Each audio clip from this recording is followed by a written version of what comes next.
Hello, stamping friends. This is Sharon Armstrong sharing with you another card from my Christmas card Stamp-A-Stack that you participated with online.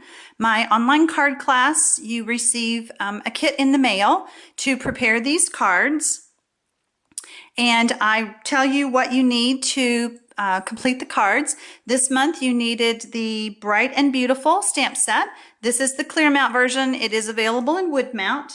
If you get the clear mount version, make sure that you have the clear blocks to go with it. In your kit, you're going to receive a piece of cardstock that I have already scored for you because it comes in your case that you get for being in my Christmas card class.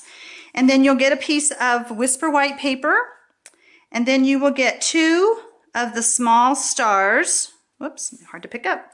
2 of the small stars that have already been cut out for you with the glimmer paper.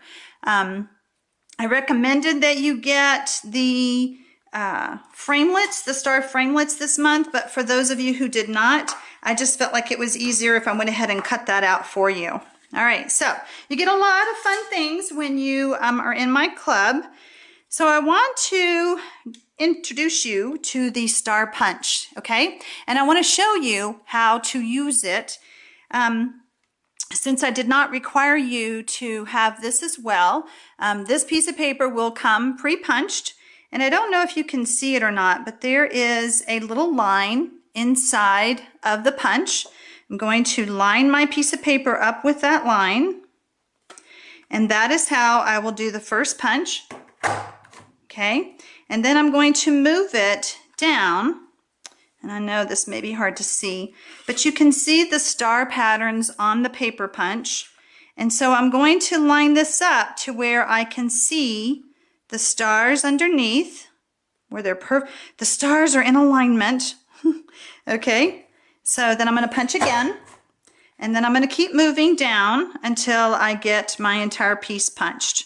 So there you have it. So this is what your piece of paper will look like when you get it. I didn't expect you to have the punch.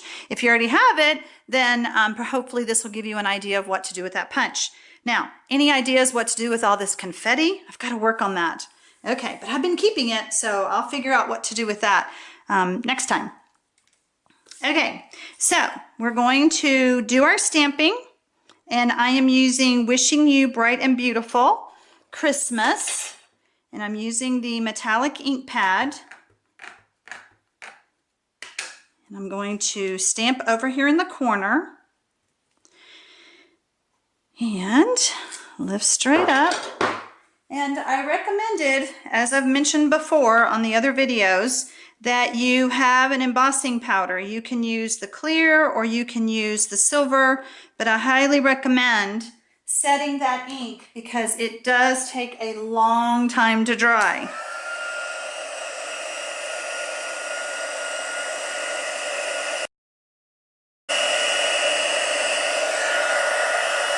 There we go, nice and pretty. All right, this star is from another card, okay? And I want to use this side. You're welcome to use this side, but I wanted to use this side just to give you a different look. And I'm going to just put some snail on the back. And I wanted to angle this like that. One of the little stars that you get, you're going to put dimensionals on it because that's going to go in the center to give your star some pizzazz. Put that right there. And then the other one, I am actually going to just put it on, I'll go ahead and put that one on with a dimensional as well. You could use a glue dot. I find that on the glimmer paper, the snail is a little bit harder to attach to. I guess it's kind of a waxy coating on the back. And then I'm just going to put that star there. And then we're going to use the silver 1/8 inch ribbon. And when you get yours, it will be cut in pieces, but I always like to leave mine on the spool because it just helps me not have so much waste. All right, so I'm going to put a little bit of snail on either side, and then I'm going to attach my ribbon. Just stick it down like that, and then bring it around. Now you may decide, let's see if I can do it. I can. You may decide to put the ribbon underneath your star. So I'm going to do that one like this, and then I'll show you the difference between this one and the other card. Okay, and then we're going to use our ribbon scissors that I call ribbon scissors. They're craft scissors in Stampin' Up's catalog, but I love them for cutting ribbon. Okay, so now I want to go ahead and put some more snail on. And I always like to put a little bit of snail on my ribbon because sometimes it might lift up right there. Okay, now what to do with all of these holes? I decided to go ahead and put some glue dots on just to keep that down so that it wouldn't lift up at the bottom. Trying to put snail down there was a little tricky, so I highly recommend that you use some glue dots. I suggested that when you signed up for the class. Okay, so there's our back side.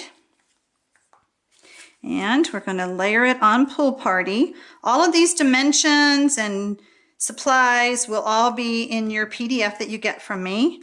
All right, so then you'll have another piece of ribbon that you're just going to tie here. A lot of people are bow challenged, so I always like to do just a fake little tie thing because then that way you're not stressed about trying to tie a bow.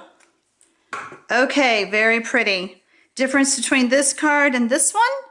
This one has the ribbon going over the star. This one has it going underneath. I hope you enjoyed. Come back for the next video in this series.